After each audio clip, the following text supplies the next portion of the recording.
Hello, आपका कल की कोचिंग सेंटर में फिर दोबारा से स्वागत है। आज हम लोग एक न्यू टॉपिक के साथ बात करेंगे जिसका नाम है गॉसेस थ्योरम। तो आज हम समझेंगे कि गॉस की प्रमेय क्या होती है और ये जो गॉस की प्रमेय है वो किन किन टॉपिकों पर बेस्ड है, वो सभी बातों को हम आज डिस्कशन करेंगे बहुत ही अच्छे तरीके से। तो सबसे पहले गॉस की प्रमेय डिस्कशन करने से पहले इसमें जो छोटी छोटी बातें हैं वो यूज होंगी, उनको हम सबसे पहले डिस्कशन करते हैं। वो कौन कौन सी बातें हैं, आइए यहाँ पर हम समझते हैं। सबसे पहले हम समझेंगे सदिश क्षेत्रफल या क्षेत्रफल सदिश को, एरिया वेक्टर।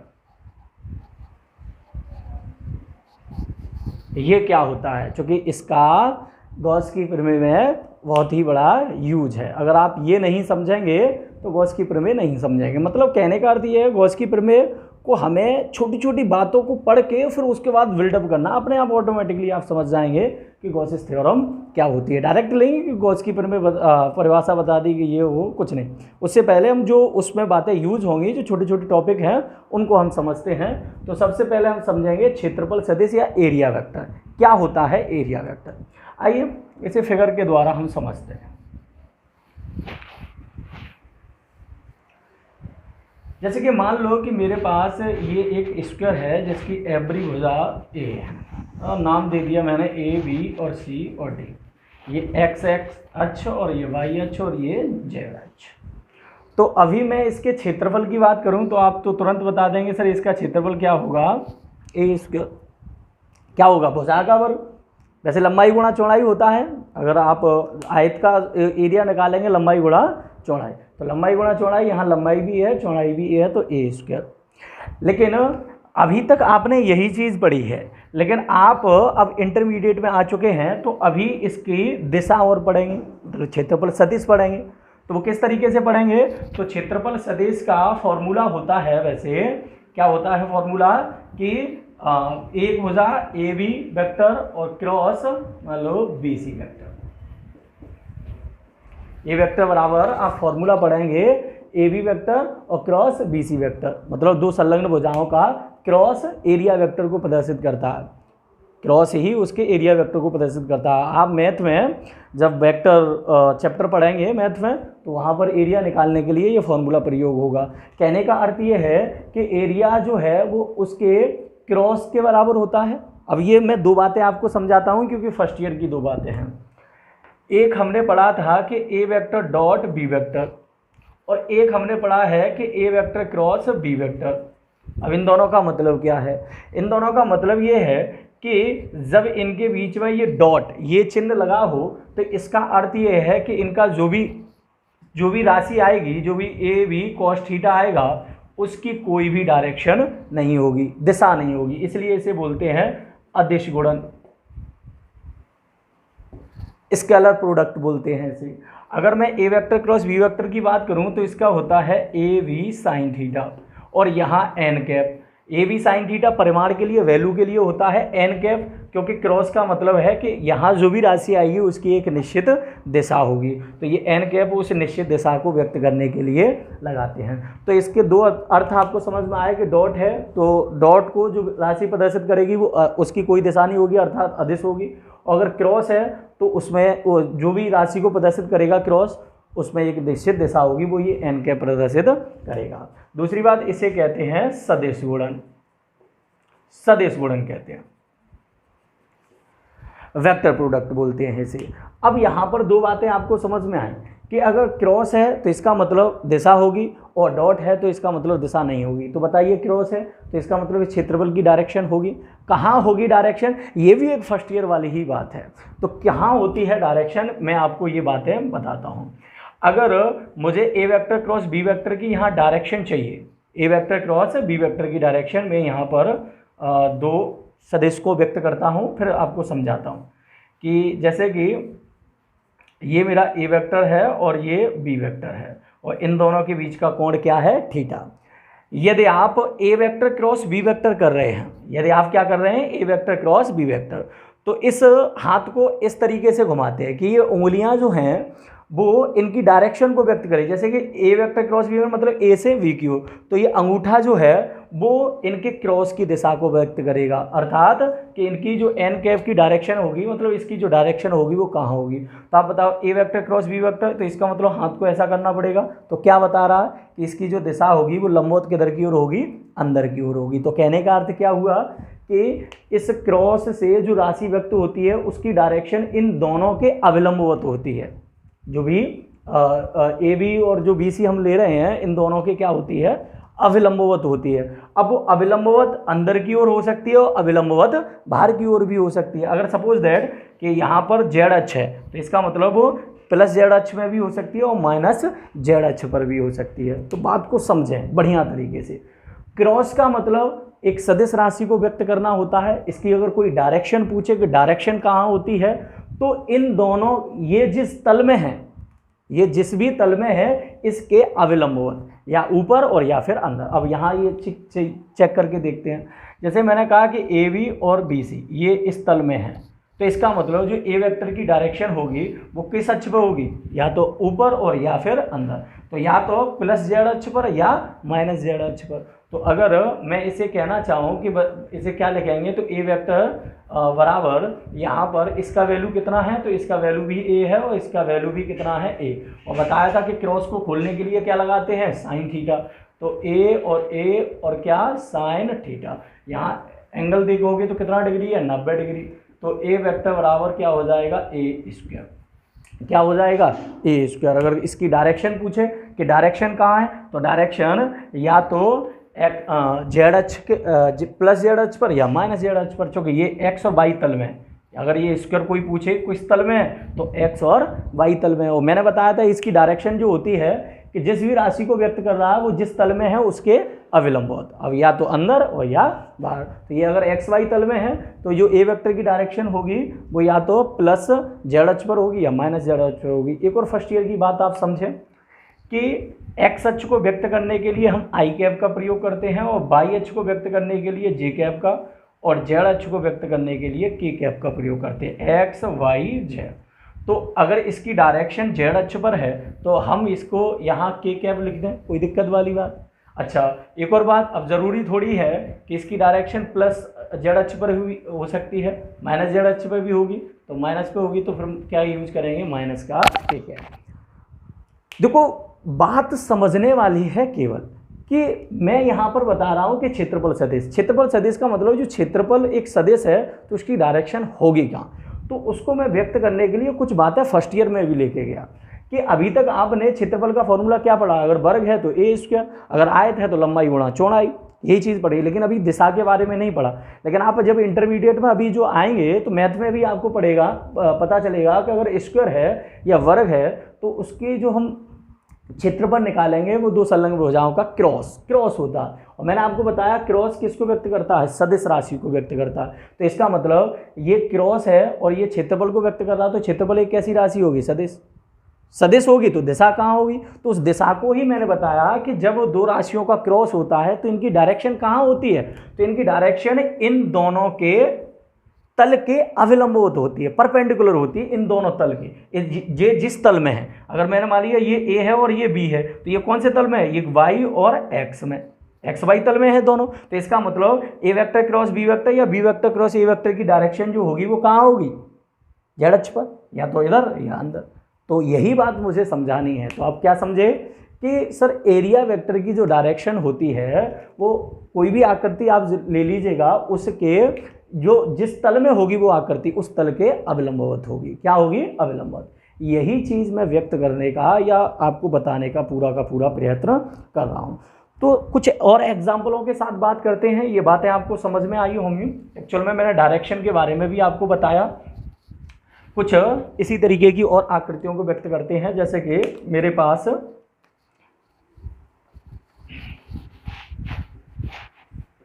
कुछ फिगर टेढ़ा मेढ़ा बन जाए तो उसमें प्रॉब्लम नहीं लेने का। ये होगा एक्स और ये वाई और ये जेड, कोई भी ले सकते हैं।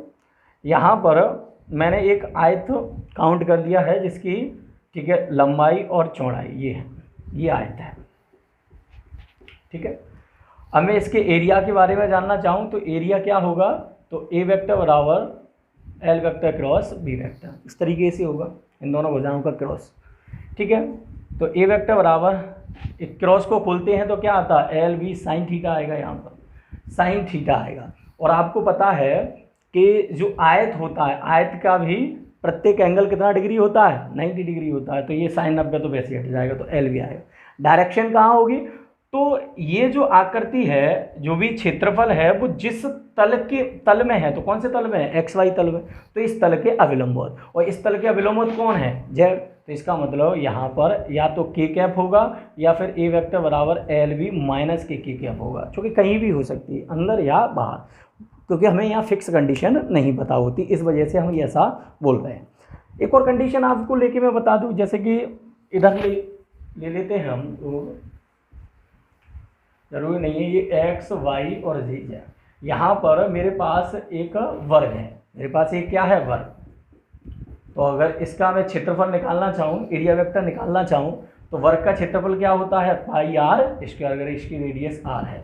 और अगर इसकी दिशा के बारे में जानना चाहें तो ये किस तल में है, तो जेड और एक्स तल में है, जेड और किस तल में, एक्स तल में।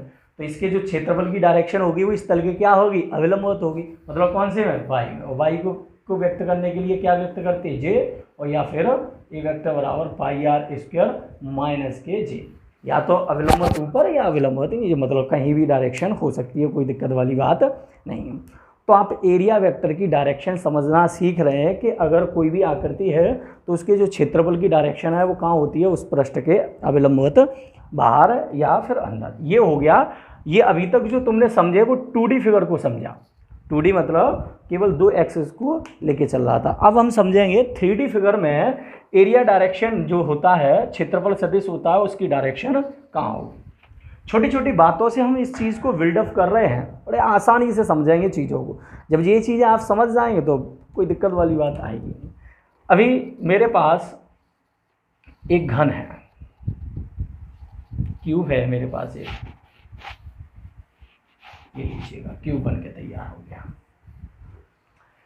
तो अभी मेरे पास क्यूब है, इसके अगर मैं बात करूं कि कितने पृष्ठ हैं, एक ये रहा, एक ये रहा, और एक ये रहा, ठीक है, एक ये रहा और एक ये रहा, इस तरीके के इतने पृष्ठ हैं। तो इसका मतलब ये है कि इस वाले पृष्ठ का एरिया कुछ और, इस वाले पृष्ठ का एरिया होगा, क्योंकि इसमें लंबाई चौड़ाई दोनों है, यहाँ लंबाई चौड़ाई होती है वहाँ एरिया होता है। और क्यूब है तो ये भी भाग जो है, घन घनाभ दो चीज़ें होती हैं, कोई दिक्कत वाली बात नहीं, चाहे घन मान लो चाहे घनाभ, लेकिन प्रत्येक पृष्ठ का कुछ ना कुछ एरिया जरूर होगा, लंबाई गुणा चौड़ाई है। तो अगर मैं इस वाले पृष्ठ के एरिया की बात करूं तो लंबाई गुणा चौड़ाई हो गया। अगर इसके डायरेक्शन की बात करूं तो इस पृष्ठ के अविलंबवत होती है, इस पृष्ठ के कहाँ होती है, अविलंबवत। तो ये पृष्ठ मेरी साइड में कौन कौन से एक्सिस पे दिख रहा है, तो मेरी साइड में ये बाई पे दिख रहा है और किस पे दिख रहा है, जेड पे दिख रहा है, क्योंकि ये कुछ इस तरीके से होगा। तो इसका मतलब इसकी जो डायरेक्शन होगी वो इसके अविलंबवत होगी, इसके अविलंबवत यही दिख रहा। और हाँ, ये 3D फिगर है, 2D में मैंने बताया तो या तो ऊपर अविलंबवत या नीचे की ओर, लेकिन इसमें केवल लंबवत बाहर की ओर ही होती है 3D में, ठीक है। इसमें लंबवत अंदर की ओर नहीं लेके चलेंगे आप, क्योंकि अंदर तो वो पहले से ही ठोस होगा या जो भी है डायरेक्शन, अंदर की ओर नहीं बल्कि कहाँ लेके चलेंगे, बाहर की ओर, ये ध्यान रखने वाले। अगर मैं इस पृष्ठ की बात करूँ तो यहाँ होगी एरिया वेक्टर की डायरेक्शन, ओके। अगर इस पृष्ठ की बात करूँ तो यहाँ होगी, और अगर इस पृष्ठ की बात करूँ तो यहाँ होगी, और इस वाले पृष्ठ की बात करूँ तो वो उधर की ओर होगी, इस पृष्ठ की बात करूं तो ये इधर की ओर होगी। तो आप समझ रहे हैं 3D फिगर में जो एरिया वेक्टर की डायरेक्शन होती है वो जो भी आप एरिया लेंगे उसके अविलंबवत किधर की ओर होती है, बाहर की ओर होती है। 2D में कोई दिक्कत वाली बात नहीं, अब अंदर भी ले लें और बाहर भी ले लें, कोई दिक्कत नहीं है, लेकिन 3D में याद रखेंगे। चलो ये तो घन हो गया। अभी मैं यहाँ पर बेलन लेके आपको बताता हूँ। तो बेलन लीजिएगा, जैसे कि बेलन क्या होता है, तो बेलन एक तरीके से मेरा मार्कर ही ले लीजिए, बेलन है। तो यहाँ पर कितने क्षेत्रफल बन के तैयार हो रहे हैं, एक ये और एक ये और एक ये पूरा माना जाएगा, क्योंकि इसमें अलग अलग नहीं है, पूरा।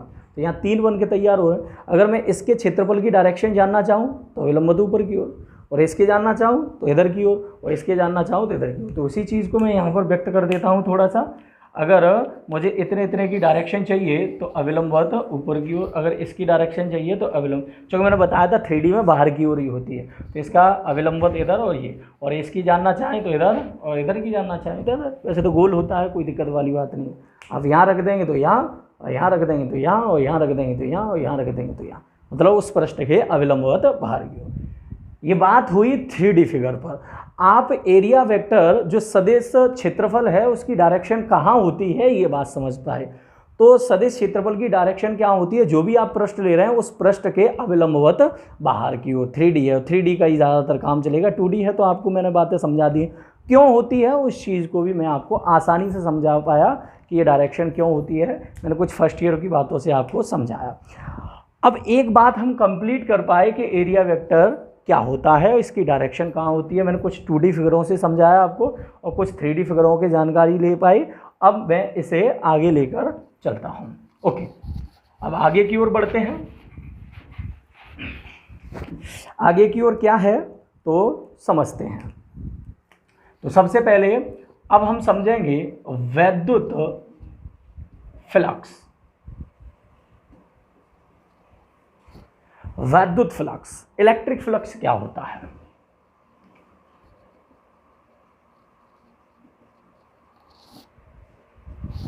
तो सबसे पहले हम इलेक्ट्रिक फ्लक्स के बारे में जानना चाहेंगे। एरिया वेक्टर हम समझ चुके, अब इलेक्ट्रिक फ्लक्स क्या होता है। तो मैं कुछ बातें इसके लिख देता हूँ या समझ लेते हैं, लिखने में कोई दिक्कत वाली बात नहीं है। कि मेरे पास एक यूनिफॉर्म इलेक्ट्रिक फील्ड है, मैं लेके चल रहा हूँ, अनयूनिफॉर्म भी हो सकता है। मेरे पास एक यूनिफॉर्म इलेक्ट्रिक फील्ड है और इलेक्ट्रिक फील्ड को व्यक्त करने का तरीका क्या है कि इलेक्ट्रिक फोर्स लाइन एक दूसरे के समांतर हैं, तो आप समझ जाएं कि यूनिफॉर्म इलेक्ट्रिक फील्ड ही होगा। बात को बहुत अच्छे से समझना। इसमें मैंने एक पृष्ठ रख दिया, सोचो एक ये पृष्ठ रख दिया। मेरे पास एक यूनिफॉर्म इलेक्ट्रिक फील्ड है और इसमें मैंने इस तरीके से एक पृष्ठ को क्या कर दिया, रख दिया ऐसे। तो क्या ये इलेक्ट्रिक फोर्स लाइन इस पृष्ठ से होकर गुजरेंगी? 100% गुजरेंगी। चूँकि पृष्ठ रखोगे आप इस वैद्युत क्षेत्र में, तो ये जो वैद्युत बल रेखाएं वो इस पृष्ठ से होकर गुजरेंगी। वो बल रेखाएं जितनी भी इस पृष्ठ से होकर गुजर जाएं उनकी संख्या को ही हम वैद्युत फ्लक्स कहते हैं। लेकिन एक बात का ध्यान रखना, वो बल रेखाएं इस पृष्ठ के अविलंबवत गुजरनी चाहिए। कैसी गुजरनी चाहिए? अविलंबवत गुजरनी चाहिए। तो इसमें इस वर्ड का भी प्रयोग कर सकते हैं कि आप किसी वैद्युत क्षेत्र में किसी पृष्ठ को आप रख दें तो उस पृष्ठ से अविलंबवत गुजरने वाली बल रेखाओं की संख्या को ही हम क्या कहते हैं? वैद्युत फ्लक्स कहते हैं। अविलंबवत, परपेंडिकुलर जो भी फोर्स लाइन गुजरेंगी उसी को हम कहेंगे इलेक्ट्रिक फ्लक्स। तो अविलंबवत गुजरने वाली बल रेखाओं की संख्या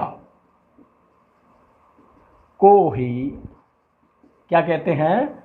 वैद्युत फ्लक्स कहते हैं।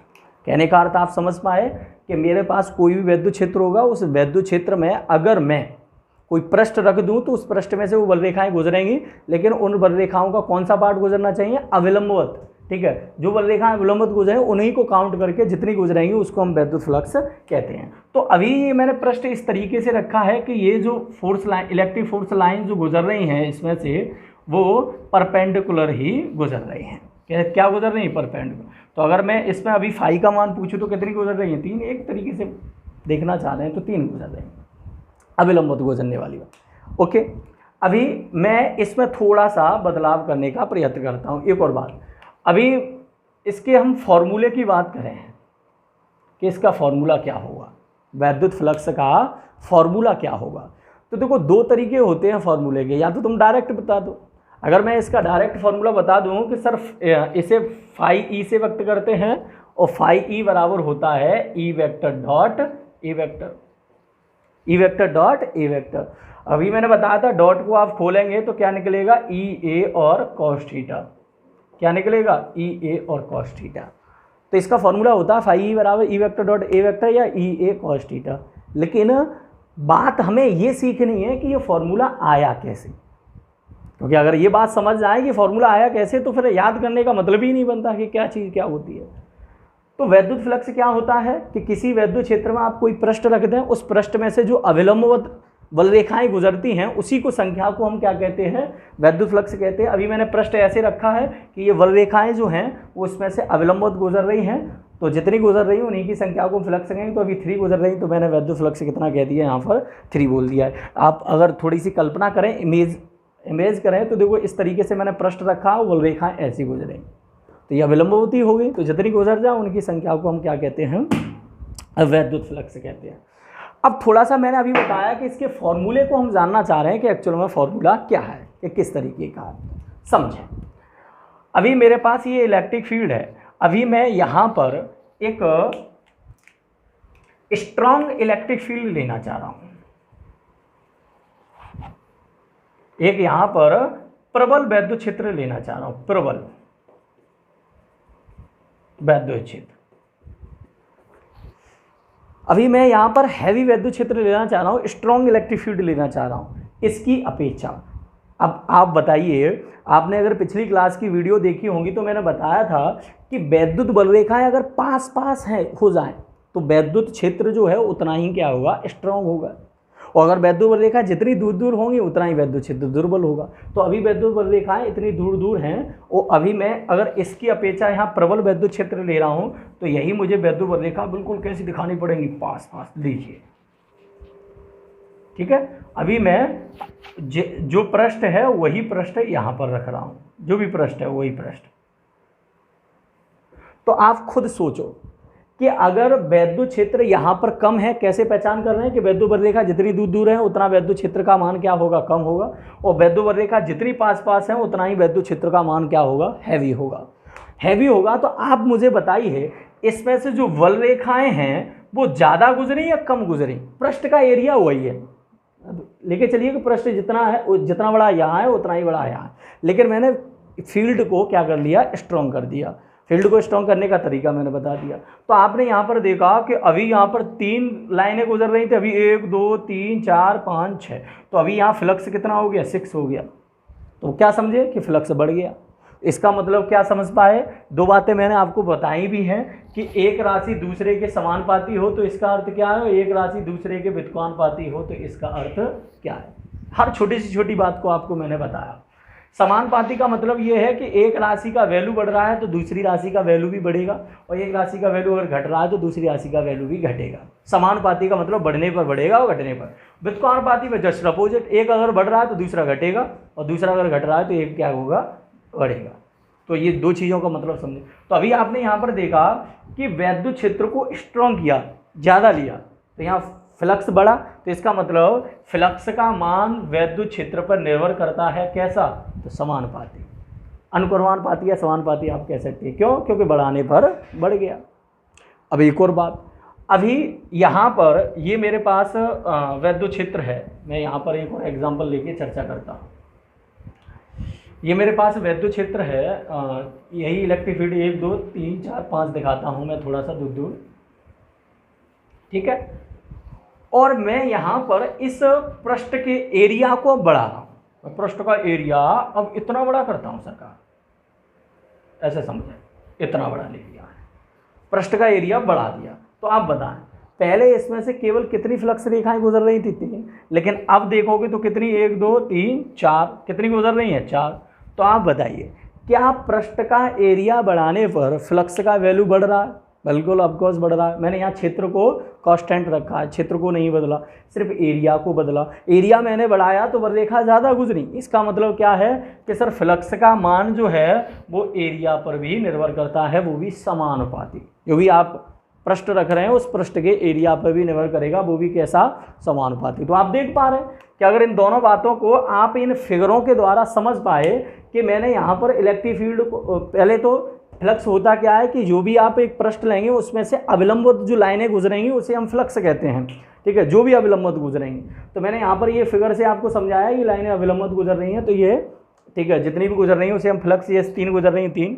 अभी मैंने ये जो इलेक्ट्रिक फ्लक्स वैद्युत क्षेत्र है वो प्रबल ले लिया, स्ट्रॉन्ग ले लिया। स्ट्रॉन्ग लेने का मतलब क्या है कि ये वैद्युत रेखा उतनी ही पास पास होंगी, पास पास होंगी तो ज़्यादा गुजरेंगी, तो इसका मतलब फ्लक्स बढ़ा। तो इन चीज़ों से मैं आपको समझा पाया कि फ्लक्स का वैल्यू जो पृष्ठ रख रहे हैं उसके एरिया पर भी निर्भर करता है, और फ्लक्स का वैल्यू, ठीक है, जो बल रेखाएं हैं अर्थात जो वैद्युत क्षेत्र है उस वैद्युत क्षेत्र के वैल्यू पे भी निर्भर करता है। ज़्यादा तो फ्लक्स ज़्यादा, कम तो फ्लक्स कम। ये बात आप पॉइंट पकड़ पाए, और इसी आधार पर हमने फॉर्मूला कह दिया कि फाई बराबर होता है ई ए, क्योंकि प्रपोर्शन दोनों को इकट्ठा करके लिखेंगे तो फाई बराबर क्या हो जाएगा, ई ए।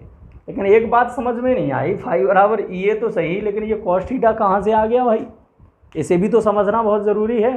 तो अब थोड़ा सा इस बात पे भी हम नज़र डालते हैं भाई कि इस बात का अर्थ क्या है कि ये कॉस थीटा कहाँ से आया। देखिए, तो अभी मेरे पास ये एक पृष्ठ है और ये रहा। अभी जैसा कि मैं यहाँ बल रेखाओं को अविलंबित गुजार रहा था, सीधा सीधा हो रहा था, लेकिन अब मैं बल रेखाओं को अविलंबित ना गुजार के बल्कि इस तरीके से गुजार देता हूँ। तो क्या अभी बल रेखाएं अविलंबित हैं? नहीं हैं। अगर मैं इस पृष्ठ के एरिया वेक्टर की बात करूँ तो वो एरिया वेक्टर तो अविलंबित होता है, तो एरिया वेक्टर ये होगा, ठीक है। अगर इस पृष्ठ के एरिया वेक्टर की बात करूँ तो वो अविलंबित होता है, चाहे तो इधर ले लीजिए चाहे इधर ले लीजिए, बस ज़्यादातर इलेक्ट्रिक फील्ड की डायरेक्शन में ही आप लीजिए, जहाँ इलेक्ट्रिक फील्ड की डायरेक्शन हो उधर ही की तरफ ले, इधर ले लेंगे तो दिक्कत वाली बात आ जाएगी, कोई दिक्कत तो नहीं है। ओके, तो आप समझे कि इसकी जो एरिया की डायरेक्शन है वो तो अविलंबित बाहर की ओर होती है। अभी हमने जाना किसी भी पृष्ठ के एरिया की डायरेक्शन अविलंबित बाहर की, इलेक्ट्रिक फील्ड की डायरेक्शन इधर है, तो मान लो कि यहाँ पर इन दोनों के बीच कोण कितना बन रहा है, थीटा बन रहा है। कितना बन रहा है? थीटा एंगल बन रहा है। अब मुझे बताइए कि ये जो इलेक्ट्रिक फोर्स लाइन निकलेंगी, क्या इनकी संख्या को हम वैद्युत फ्लक्स कहते हैं? ये तो कितने कोण पर निकल रही हैं? थीटा कोण पर निकल रही हैं। हम इसे नहीं कहते, हम किसे कहते हैं कि वे लाइनें जो कैसी गुजरे, अविलंबित गुजरे। तो आप बताइए, यहाँ पर इस वेक्टर के दो कंपोनेंट हो जाएंगे, दो घटक हो जाएंगे इस वेक्टर के। एक तो जिसके साथ थीटा कोण बनता है उसकी दिशा में वो होगा ई कॉस थीटा, और एक इसके परपेंडिकुलर वो होगा ई साइन थीटा। तो मैंने आपको क्या बताया था कि जो कंपोनेंट इस पृष्ठ के अविलंबित होगा, जो कंपोनेंट इस पृष्ठ के कैसा होगा, अविलंबित होगा, वही क्या कहलाता है, वैद्युत फ्लक्स कहलाता है। तो बताइए, इस पृष्ठ के अविलंबित कौन है, ई कॉस थीटा कि ई साइन थीटा? तो आंसर होगा ई कॉस थीटा।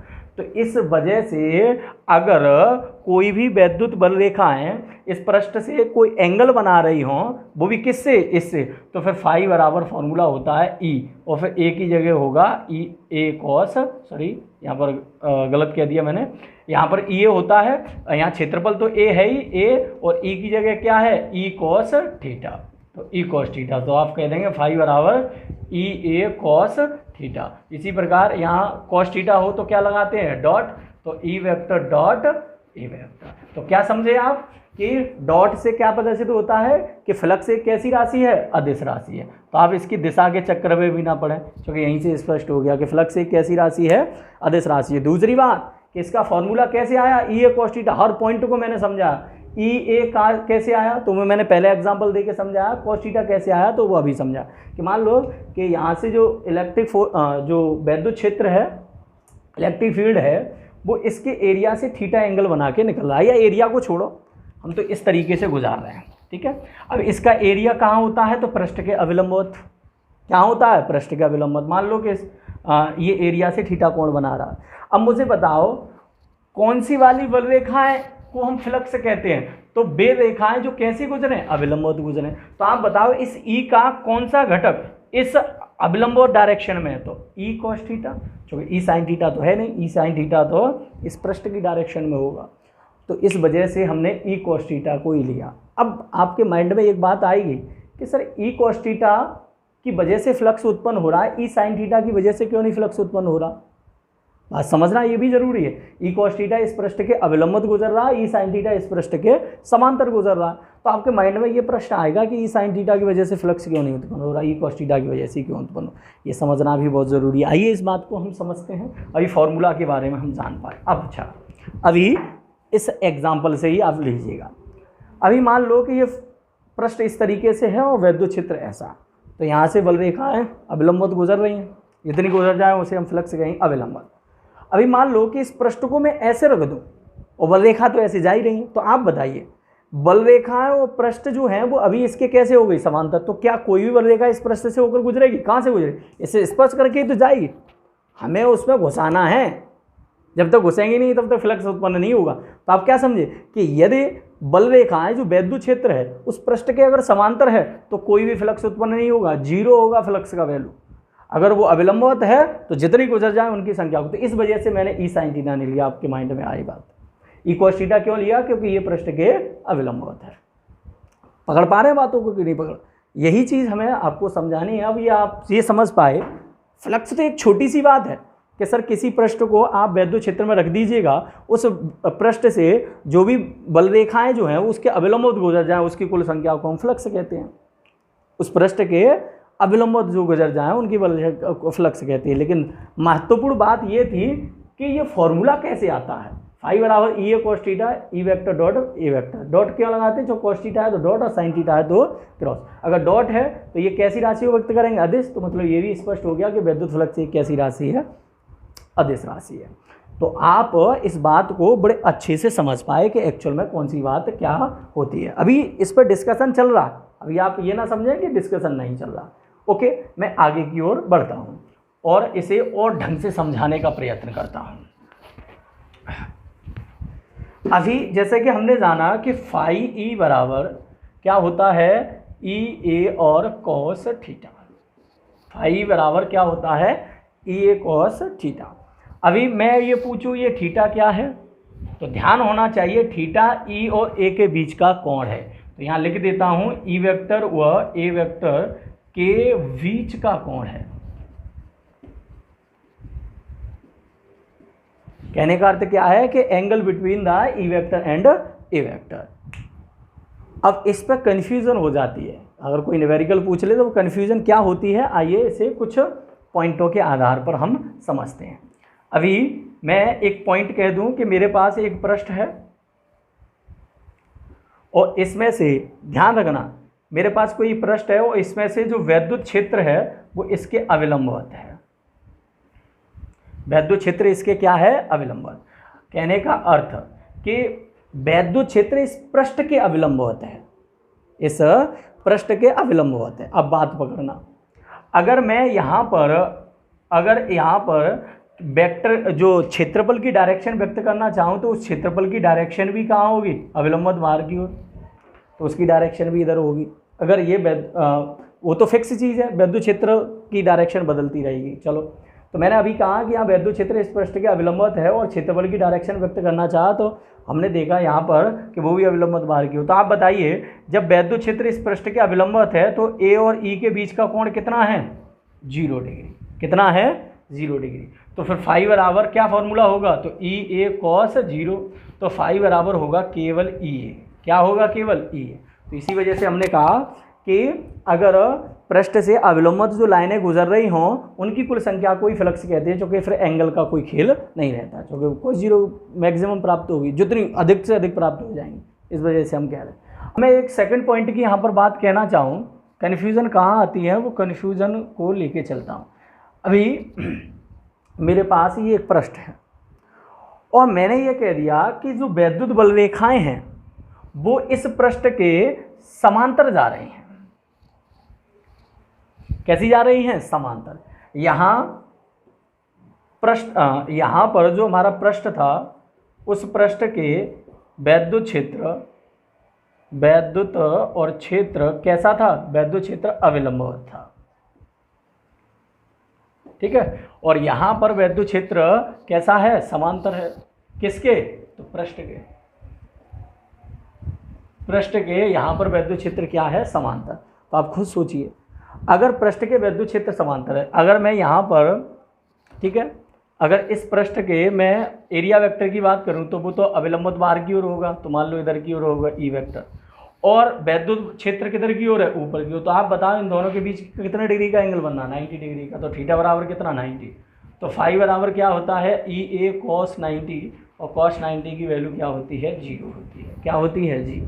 तो इस वजह से मैंने बताया कि अगर बल रेखाएं इस पृष्ठ के समांतर जा रही हैं तो फ्लक्स नहीं गुजरेगा, अविलंबित गुजर जा रही हैं तो सबसे अधिकतम फ्लक्स गुजरेगा, यानी कि कुल संख्या को हम फ्लक्स कहते हैं।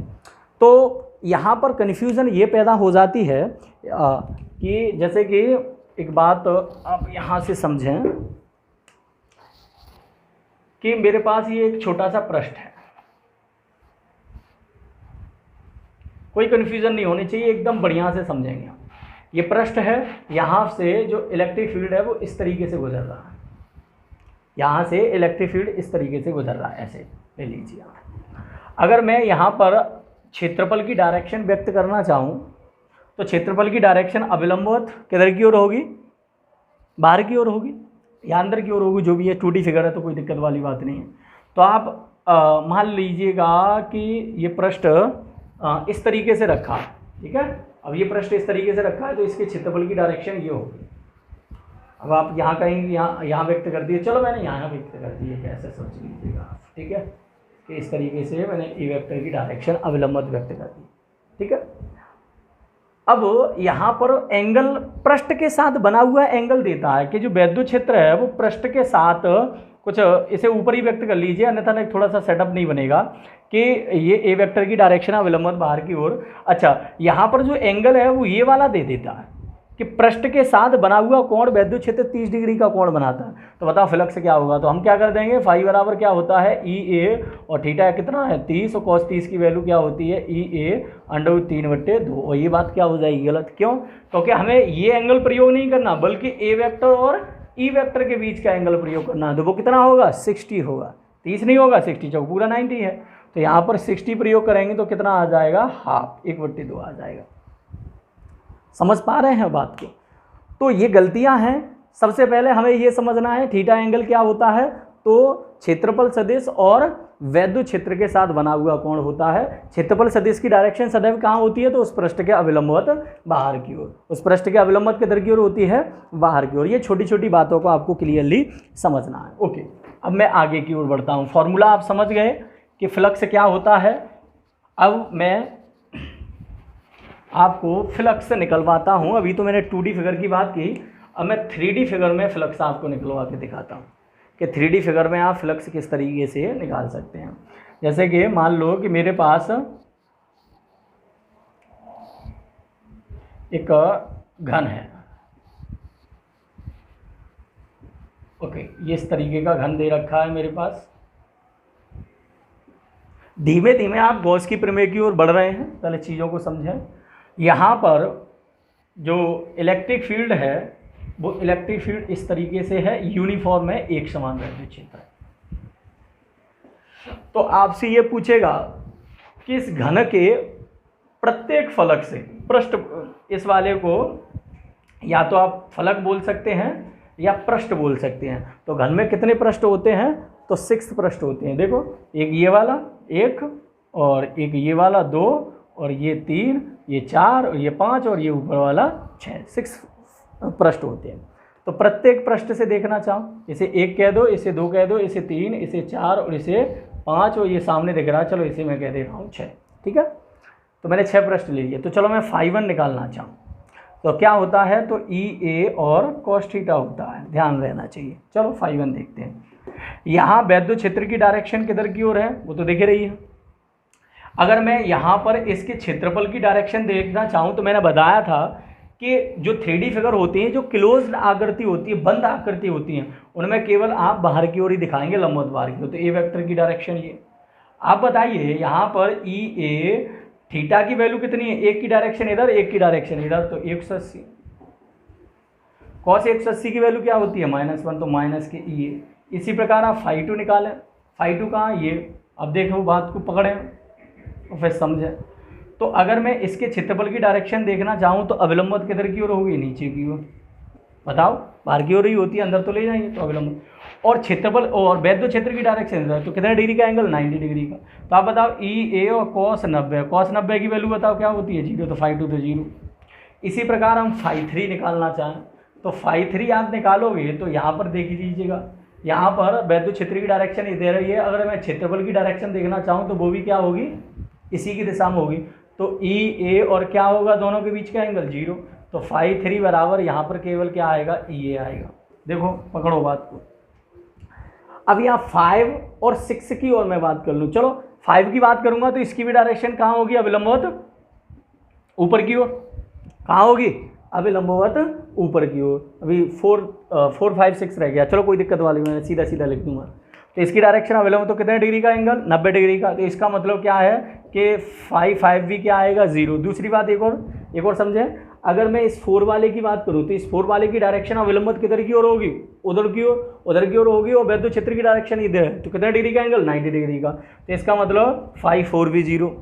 अच्छा, अब मैं 3 की बात होगी, 4 की बात, अब 6 की बात कर लेते हैं। तो 6 से ये फ्रंट पे दिख रहा है वही वाला, तो इसकी डायरेक्शन कहाँ होगी, इधर की ओर। तो इसकी डायरेक्शन देखो इधर की ओर, और वैद्युत क्षेत्र की डायरेक्शन, तो यहाँ भी कितना डिग्री का एंगल, 90 डिग्री का। तो इसका मतलब आप समझे कि ये वाला पृष्ठ, ये सामने दिख रहा है ये पृष्ठ, ये जो नीचे दिख रहा है ये पृष्ठ, और जो पीछे वाला वो पृष्ठ, इन सभी से जो फ्लक्स गुजरेगा वो 0 होगा, क्योंकि यहाँ पर इलेक्ट्रिक फोर्स लाइन इनके परपेंडिकुलर नहीं गुजर रही, बल्कि इनके समांतर गुजर रही हैं। अगर एरिया वेक्टर के साथ एंगल देखे तो 90 डिग्री का एंगल दिख रहा हो, वो 0 दिख गया। तो हमने यहाँ पर देखा, अगर कोई क्वेश्चन ये पूछता है कि इस पूरे घन से कितना फ्लक्स गुजरेगा, तो ये कैसी राशि है, अदिश, और अदिश का काम क्या होता है, तीनों को जोड़ दो, 5 1 5 2 प्लस 5 3 और 5 4 और 5 5 और 5 6। तो आप जोड़ोगे तो 0 ही निकल के आएगा, चेक कर लो। ये पहले से ही 0 है, यहाँ जोड़ोगे माइनस के ई है और प्लस के ई है, तो कट के क्या आ जाएगा, 0। तो एक और बात निकली कि अगर कोई भी मेरे पास एक बंद आकृति है, और वो बंद आकृति कहाँ रखी है, एक यूनिफॉर्म इलेक्ट्रिक फील्ड में रखी है, एक समान वैद्युत क्षेत्र में रखी है, तो उससे गुजरने वाला कुल फ्लक्स जो होगा वो कितना होगा, 0। उसके प्रत्येक पृष्ठ से कितना फ्लक्स गुजरेगा, मैंने आपको अलग अलग बातें एकदम बढ़िया से आपको बता दी। तो आप समझ पा रहे हैं 2D फिगर में फ्लक्स किस तरीके से कैसे निकालते हैं, वो मैंने आपको बताया। 3D फिगर में फ्लक्स कैसे और किस तरीके से निकालते हैं। अब हम बात करेंगे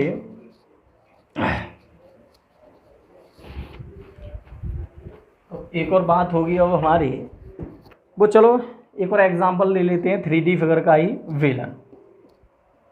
तो ये मेरे पास वेलन है, एक क्वेश्चन बोर्ड के एग्जाम में यहाँ से पूछ लिया जाता है, इस वजह से मैं आपको करा देता हूँ।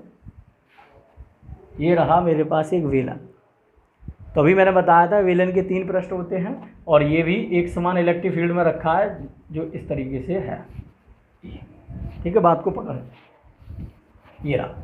अगर मैं इसके डायरेक्ट क्षेत्रफल की डायरेक्शन व्यक्त करूँ तो ऊपर की ओर, इसके क्षेत्रफल की डायरेक्शन तो इधर की ओर, इसके क्षेत्रफल की डायरेक्शन तो इधर की ओर। तो 3 पृष्ठ हैं, और तीनों पृष्ठ से अलग अलग फ्लक्स निकालूँ। तो अगर मैं ऐसे 1 मान लूँ तो यहाँ से कितना गुजरेगा, 0, क्योंकि वैद्युत क्षेत्र और क्षेत्रफल के साथ कितना डिग्री एंगल है, 90। यहाँ से भी कितना, 90। तो ये ऐसा और ये ऐसा, तो मतलब 5 1 और 5 2 तो दोनों 0। ऐसे इससे फ्लक्स कितना गुजरेगा, इतना। अब मैं इस वाले पृष्ठ की बात करूँ तो यहाँ बात बन रही है, क्या बन रही है, तो 5 3 बराबर ई ए, और cos थीटा की वैल्यू कितनी है, 0, क्योंकि दोनों की डायरेक्शन सेम डायरेक्शन में। इसकी भी अविलंबित बार की ओर वही दिख रहा, इसका मतलब यहाँ 0। अच्छा, इधर पृष्ठ की बात करूँ, चूँकि ये आधे पृष्ठ की बात करूँ, यहाँ की बात करूँ, यहाँ पर कोई क्षेत्रफल ले लूँ तो उसकी डायरेक्शन इधर की ओर होगी। तो यहाँ पर 5 4 ले लूँ वैसे, तो क्या होगा, ई ए और कॉस, ठीक है, 180 दोनों की डायरेक्शन अपोजिट होगी, क्योंकि केवल आधे की बात हो पाएगी, क्योंकि आधे की डायरेक्शन इधर होगी तो आधे की उधर होगी। ये भी बात आपको समझनी है यहाँ। तो यहाँ पर आप देखेंगे तो यहाँ पर तो ई ए आएगा, और यहाँ पर देखो 5 4 निकालोगे तो माइनस के ई ए, देखो कुल निकालोगे तो 0 ही निकल के आएगा, क्योंकि माइनस का प्लस का कट जाएगा। एक ये पॉइंट को आपको समझना है लाजवाब तरीके से। तो एक बात और समझ पाए हैं कि मेरे पास अगर कोई वंद आकृति है, और वंद आकृति एक समान वैद्युत क्षेत्र में रखी है, तो उससे जो फ्लक्स होगा, कुल फ्लक्स वो 0 होगा। अलग अलग क्या होगा, ये बातों को मैं आपको अच्छी तरीके से समझाने का प्रयत्न कर पा रहा हूँ। एक और बात आपको मैं बता दूँ, अभी हम लोग ये फॉर्मूला पढ़ रहे हैं कि 5 ई बराबर क्या होता है, ई vector dot D A vector, या ई ए कॉस थीटा होता है, ऐसे मतलब ई ए कॉस थीटा होता है। क्या ये फॉर्मूला हर कंडीशन के लिए सही है, तो आंसर होगा हर कंडीशन के लिए सही नहीं है। ये केवल कब के लिए सही है, जब वैद्युत क्षेत्र कैसा हो, एक समान हो, कांस्टेंट हो वैद्युत क्षेत्र का वैल्यू एक जैसी हो। अगर यहाँ वैद्युत क्षेत्र अलग अलग हो जाए, असमान वैद्युत क्षेत्र हो जाए, उसकी भी बात को आप समझ लें। ये नहीं कि छोटी छोटी बातों को समझ के और चल दिए, चलो भैया आगे, कोई मतलब नहीं है उस पर। तो अब हमें समझना है कि मेरे पास एक कोई पृष्ठ है, ये ले लीजिए, और यहाँ पर मैंने असमान वैद्युत क्षेत्र ले लिया। कौन सा वैद्युत क्षेत्र ले लिया? असमान। असमान मतलब यूनिफॉर्म नहीं है, उसका वैल्यू हर जगह अलग अलग है। अब बताओ क्या ये फॉर्मूला अब काम कर जाएगा? आई बराबर जो आप ले रहे हैं ई ए, क्या अभी काम करेगा? अब नहीं ये काम करेगा। तो अब कौन सा फॉर्मूला काम करेगा? अब समझे। जब वैद्युत क्षेत्र असमान हो जाए तो जो हमारे पास जो पृष्ठ होता है उस पृष्ठ को हम छोटे छोटे एरिया में विभाजित कर लेते हैं, छोटे छोटे वेक्टरों में, छोटे छोटे एरिया में विभाजित कर लेते हैं। मान लो कि इतने एरिया को अलग, फिर इतने को अलग, फिर इतने को अलग, फिर इतने को अलग, इतने को अलग, इतने को अलग, सबको मतलब छोटे छोटे एरिया में विभाजित करके और सबका अलग अलग वैद्युत फ्लक्स निकाल के उन्हें क्या कर देंगे? ऐड कर देंगे, तुरंत आंसर आ जाएगा। तो चलिए अब हम समझते हैं कि मैं इस वाले एरिया की बात करूँ, यहाँ एरिया वेक्टर की डायरेक्शन कहाँ होगी? सदिश क्षेत्रफल की डायरेक्शन। तो अविलंबवत बताया था बाहर की ओर, मान लो ये सुस्तम क्षेत्रफल है डी ए, अविलंबवत बाहर की। छोटे से क्षेत्रफल को व्यक्त करने के लिए, छोटी सी चीज़ व्यक्त करने के लिए डी लगा देते हैं हम, और एरिया को व्यक्त कर रहे हैं तो ए। ओके, यहाँ पर अगर मैं वैद्युत क्षेत्र की डायरेक्शन जानना चाहूँ तो वैद्युत क्षेत्र की डायरेक्शन तो वैद्युत रेखाओं की दिशा में होती है इस बिंदु के लिए। तो मान लो यहाँ दोनों के बीच कितना कोण बन रहा है? थीटा कोण बन रहा है। कितना कोण बन रहा है? थीटा। तो आप अभी देखेंगे कि सर यहाँ फाई ई बराबर डी फाई ई बराबर, क्योंकि डी फाई ई क्यों होगा? क्योंकि छोटा सा क्षेत्रफल है तो फ्लक्स भी छोटा होगा। और क्या होगा? ई डी ए और कॉस थीटा। अगर मैं पूरे पृष्ठ से फ्लक्स निकालना चाह रहा हूँ तो आप इंटरमीडिएट में एक टॉपिक पढ़ेंगे समाकलन। उस समाकलन का मतलब यही होता है जोड़ना, सभी को क्या करना? जोड़ना। तो इसी तरीके के ये क्षेत्रफल है, ये क्षेत्रफल है, ये क्षेत्रफल, सभी का इसी तरीके से निकलेगा। अगर मैं इसे जोड़ना चाहूँ तो फाई ई बराबर हो जाएगा integration D phi E, phi E बराबर हो जाएगा इंटीग्रेशन डी फाई ई। ठीक है, तो इसी तरीके से आप व्यक्त करना कह सकते हैं कि ये हो जाएगा ई डी ए और क्या? Cos theta. अगर आप ऐसे कहना चाहें कि फाई ई बराबर integration E vector dot D A vector, तो कोई भी दिक्कत वाली बात नहीं है। तो कहने का अर्थ क्या है? यहाँ पर ये वाला चिन्ह प्रयोग करते हैं क्योंकि ये बंद पृष्ठ है और बंद पृष्ठ का ही आप टोटल निकालना चाह रहे हैं, तो ये व्यक्त कर देंगे, इसका मतलब बंद पृष्ठ के लिए ही होता है। ये समाकलन का चिन्ह है, ये व्यक्त कर देंगे तो बंद पृष्ठ। तो आप क्या पकड़ पाए कि ये फॉर्मूला क्या है? देखो छोटी छोटी बातों को ही पकड़ना है, ये फॉर्मूला कब यूज करना है, ये कब यूज करना है। तो जब अलग अलग हो चीज़ें तो आप ये, और जब एक जैसी हर क्षेत्रफल के हर पॉइंट पर वो क्षेत्र वैद्युत क्षेत्र एक जैसा है तो कोई दिक्कत नहीं, ये कॉस थीटा और ये, तो integration E vector dot D A vector. अब आप थोड़ा थोड़ा सा गॉस की प्रमेय के तक पहुंच चुके हैं, लेकिन फिलहाल तक हम इतना ही रखेंगे। आज हमने दो चीज़ों को समझा, और वो दो चीज़ें कौन कौन सी हैं कि सर वेक्टर एरिया क्या होता है, एरिया वेक्टर क्या होता है, सदिश क्षेत्रफल, तो उसकी डायरेक्शन कहाँ होती है? तो उस डायरेक्शन होगी पृष्ठ के अविलंबवत। ठीक है, बाहर की ओर। अब बाहर की ओर ही काउंट करें, पृष्ठ के अविलंबवत बाहर की ओर। कैसे डायरेक्शन होगी मैंने कई फिगरों लेके आपको बताया। वैद्युत फ्लक्स क्या होता है, वैद्युत फ्लक्स का फॉर्मूला कहाँ से आया, ये सभी चीज़ें मैं आपको बताई। वैद्युत फ्लक्स आप किसी भी बंद आकृति का या जो 2D फिगर है उनकी किस तरीके से निकालेंगे, खुले पृष्ठ का, बंद पृष्ठ का, वो भी मैंने आपको बहुत अच्छी तरीके से बताया। अब हम आगे की क्लास में गॉस की प्रमेय को कंटिन्यू करेंगे। आज के लिए इतना ही। Okay, thank you.